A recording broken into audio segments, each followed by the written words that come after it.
Baie welkom vanuit Ierland. Ierland is donker, dit is nog nie eers rarig winter nie, maar die son het weggeraak en ons sien die son vir die afgelope week nie en dis maar moeilik vir ons wat van Suid-Afrika afkom en wat in Ierland bly. Ons is dankbaar dat ons hier is en dat ons die woord kan verkondig vanuit Ierland. Ons is die Irish Reformed Church en die Irish Reformed Church, vriende, is die enigste gereformeerde kerk wat sy wortels in Ierland het. Ons is 'n Ierland gebore gereformeerde kerk. Die ander gereformeerde kerke kom almal van Engeland af, maar ons is hier gebore.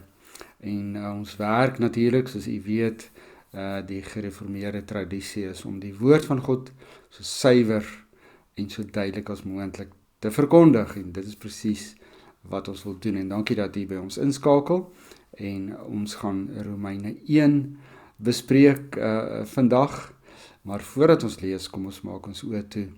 Here, dankie vir die woord. Wil u ons harte oopmaak, wil u dit stil maak in ons gedagtes en in ons gemoed, sodat ons kan hoor wat u vir ons wil sê. Ons prys u naam, Here. Amen. So vriende, ons gesels bietjie oor Romeine, een van die mooiste, belangrikste boeke in die geskiedenis van die Christendom, geskryf deur Paulus, en ons gaan net die eerste 8 versies lees, of die eerste 7 versies lees vanaand. Paulus, 'n diensknegt van Christus Jesus, 'n geroepe apostel, afgesonder vir die evangelie van God, wat hy reeds tevore deur sy profete in die heilige skrifte beloof het, aangaande sy seun, wat na die liggaam met die geslag van Dawid gebore is, wat na die gees van heiligheid op grond van sy opstanding uit die dood kragtig aangedui is as die seun van God. Jesus Christus ons Here, deur wie ek die genade van my apostelskap ontvang het, om tot eer van sy naam mense uit al die heidenvolke tot geloofsgehoorsaamheid te bring, onder wie julle ook is, julle wat deur Jesus Christus geroep is. Aan al die geliefdes van God wat in Rome is, geroepe heiliges, genade vir julle en vrede van God ons Vader en die Here Jesus Christus. Vriende, baie in hierdie eerste gedeelte alreeds. Ou Paulus is so goed met sy skryf, met sy denkpatroon. Hy's 'n absolute genie. En wanneer Paulus 'n kort stukkie skryf, dan kan jy omtrent 'n preek maak oor elke versie. 'n Baie interessante inleiding van Romeine 1. Paar dinge wat ons hieruit kan leer. Die heel eerste belangrike ding wat ons hieruit kan kry is, Paulus sien homself as 'n apostel. Nou wat is 'n apostel? Wat is die verskil tussen 'n apostel en 'n disipel? Apostel is iemand wat Jesus persoonlik geken het en persoonlik saam met hom geleef het. En soos julle sal weet, daar was 12 disipels wat saam met Jesus geleef het, tyd saam met Jesus spandeer het, en hulle noem ons apostels, want niemand anders het tyd saam met hulle spandeer, wat geroep is, onthou nou, niemand anders wat geroep is deur Jesus, het tyd fisies met hom spandeer, soos die 12 disipels nie. So die 12 disipels, omdat hulle Jesus persoonlik geken het, persoonlik tyd saam met hom spandeer het, word dan apostels genoem. Maar Judas het teen Jesus gedraai, en hy het hom, hy het gesterf van selfdood, en toe is daar natuurlik nou een apostel minder. En dis waar Paulus toe nou inkom, om daai een apostel se plek te vul. Maar nou sê hulle sê, maar Paulus het nooit vir Jesus persoonlik geken nie. Dis heeltemal reg so, hy het nooit vir Jesus persoonlik geken nie. Hy was 'n fariseer, hy het meestal seker maar net in die Sanhedrin of in die hoofkantoor van die Jode in Jerusalem tyd spandeer om mense te leer, om self 'n studie te doen. Dis maar waar Paulus homself bevind het. Heel moontlik was hy wel afgewees in sy posisie. Ons weet nie, maar hy het 'n belangrike pos bekleed dan in die Joodse hiërargie. Maar vir Jesus self, toe Jesus geleef het, het hy definitief nie gesien nie, geen kontak met hom gehad nie, en al was daar kontak, so dit vyandige kontak gewees het. So hoe gebeur dit dan dat Paulus 'n apostel kan wees? Alles het gebeur op die pad na Damaskus, waar hy Jesus teëgekom het, hom in 'n visioen beleef en ervaar en gesien het, Jesus het met hom gepraat in die visioen en dis waar hy nou kan sê dat hy ook vir Jesus gesien het en dan ook 'n apostel kan wees. Maar julle weet mos maar Paulus sê, ek is 'n misgeboorte, ek is die laaste van almal, ek is die minste van almal, wat 'n pragtige manier is wat Paulus homself sien as, hy het amper by die agterdeur ingekom om 'n apostel te wees, nie regtig aanvanklik gekies om 'n apostel te wees nie, maar die Here Jesus Christus het hom geroep en op die manier het hy dan 'n apostel geword. So Paulus is apostel, nie omdat hy saam met Jesus geleef het toe Jesus op aarde was nie, maar omdat hy dan op die pad na Damaskus met Jesus kontak gehad het. Van al die apostels doen Paulus die meeste werk. Julle kan maar gaan kyk, mense hoor omtrent niks van die ander disippels nie, behalwe van Johannes en Petrus miskien nog so bietjie, maar verder weet 'n mens nie veel van hulle nie. Hulle het nie 'n groot indruk gemaak op die wêreld, op die skryfwêreld, definitief nie, want ons het nie veel van hulle hoor nie. Dat hulle wel 'n groot invloed gehad het tussen mense is waar, want hulle kon getuig van Jesus, kon getuig van sy lewe en dit het hulle sekerlik gedoen. Maar Paulus, die laaste, die misgeboorte, is die een wat die grootste werk gedoen het in terme van 'n nalatenskap vir ons, dat ons dit kan bestudeer en dat ons dit kan raak sien. Die tweede interessante ding, vriende, wat na vore kom, is Rome. Hoe op die aarde is daar 'n gemeente, 'n Christengemeente in Rome? Dis omtrent die jaar 60 na Christus, vriende, 30 jaar nadat Jesus gesterf het. Jy weet hoe gaan 30 jaar verby. Maar binne 30 jaar is daar 'n gemeente van Christene in Rome. En jy vra net vir jou die vraag, hoe het dit gebeur? Die Christene in Israel, die eerste Christene, was oorwegend arm.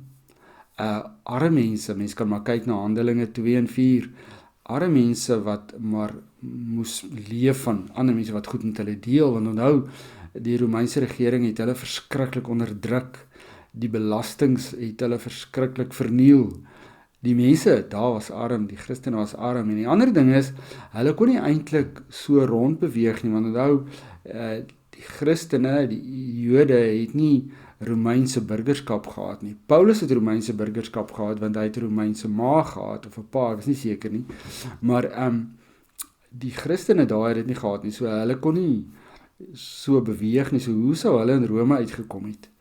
Vriende, die enigste manier wat mense aan kan dink, of wat jou oortuiging is, dat dis die soldate, dis die Romeinse soldate, wat die Christendom Rome toe gevat het. Daar is 'n ander verklaring daarvoor nie.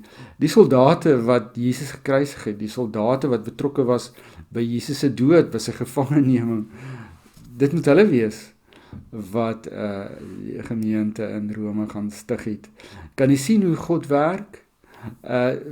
Deur allerlei omstandighede. Vriende, moet nooit dink omstandighede is te erg, te negatief, te vyandig nie. Die Here werk deur daai goeters. Dit is geen invloed op die koninkryk van God nie. Kyk maar rondom jou, sien maar die gevaarlike mense wat jy dink. Die wat met slagtande buite rondloop en heeltyd grynslag teenoor jou en jou probeer vernietig met hulle kyke en met al hulle optrede. Dis juist hulle wat God omkeer in 'n oomblik. Dis juist hulle wat die evangelie versprei. Die interessante ding met Paulus is, Paulus het 'n kind van die Here geword. Hy het omgedraai en hy het eensklaps met energie begin werk vir die Here Jesus Christus. As ek kyk na my eie roeping, vriende, dan kry ek skaam, want ek dink die Here het baie keer ook maar jammer dat hy my geroep het om 'n dominee te wees, want ek het soveel klagtes, en ek het soveel teenkanting, en ek het soveel probleme, en ek het soveel stories wat ek het, oor die evangelie, en oor predikant wees, en so, en ek dink die Here is baie keer moeg, en jammer dat hy my geroep het om 'n dominee te wees. Paulus, 'n Jood in hart en siel, draai om en hy werk vir die Here met alle krag. Kla nooit nie, kry homself nooit jammer nie. Hy het nooit 'n probleem met sy situasie, met sy swaar kry, sy pyn, sy lyding, niks nie. Hy kla nooit daaroor nie. Hy werk vir die Here en ja, dis hoe God werk. Hy vat mense en as hy iemand gevat het, dan staan nie omkeer nie. En dan die laaste ding natuurlik, die goeie nuus. Vriende, hoeveel slegte nuus moes daar gewees het, dat Paulus die evangelie kan klassifiseer as goeie nuus? Ek sien goeie nuus as iets te doen met jou bankrekening, iets te doen met 'n goeie werk, iets te doen is bevordering, iets te doen met 'n laer inflasiekoers, met goedkoper petrol, met hoë rentekoerse as jy spaargeld het. As jy nie spaargeld het nie, laer rentekoerse. Dis die goeders wat vir ons goeie nuus is. Ekonomiese groei. Dis vir ons goeie nuus. Nou kan ons bietjie meer geld maak weer. Nuwe kontrakte. Vir Paulus was die evangelie goeie nuus. Die goeie nuus. Wat was dan die slegte nuus? Wat was so sleg in die tyd van Paulus? Vriende, verlore siele. Daar's niks so miserabel as 'n verlore siel nie. Daar's niks so pynlik as 'n verlore siel nie. Daar's niks so donker soos 'n verlore siel nie. En dit is wat so sleg was in die tyd van Paulus. Verlore siele, siele wat nie hoop gehad het nie, siele wat mislei is, siele mense wat spiritueel goed gedoen het, wat niks beteken het vir hulle nie, wat nie vir hulle vrede gebring het nie, wat nie vir hulle hoop gebring het nie, wat hulle nie kon oplig nie. Hartseer mense, Jesus het hulle gesien en hy was jammer vir hulle. Hoekom? Want hulle was leeg. Ons is al vir 2000 jaar Christene. Ons is so gelukkig om Christus te ken en die krag van sy opstanding elke dag te kan ervaar en te weet, hy het vir ons gesterf aan die kruis. Jesus het ons sondes gedra en hy was die volmaakte offer. Ons weet dit al vir 2000 jaar. Ons is so gewoond daaraan, ons het so gemaklik daarmee geraak. Dit is nie eenslik meer vir ons goeie nuus is nie, want dit is maar gewone nuus, ons weet dit. Dis miskien 'n goeie tyd dat die wêreld weer so geestelik doodgaan, dat Jesus goeie nuus word. Dat die wêreld so verval, dat die evangelie iets is wat mense waarde aanheg.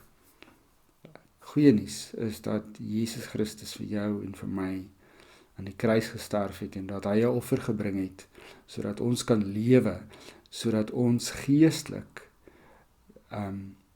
verlos kan wees, dat ons siele gered is, nie meer vasgevang deur die donker magte nie, vriende. Dis goeie nuus.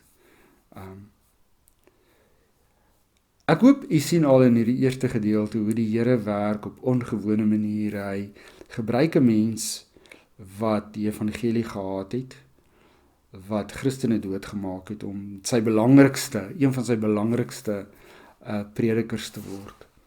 Hy gebruik die mense wat Jesus aan die kruis vasgeslaan het, om gemeentes te stig. En hy bring goeie nuus, 'n goeie nuus wat 'n groot verskil maak, maar wat so vreemd is en so reg is.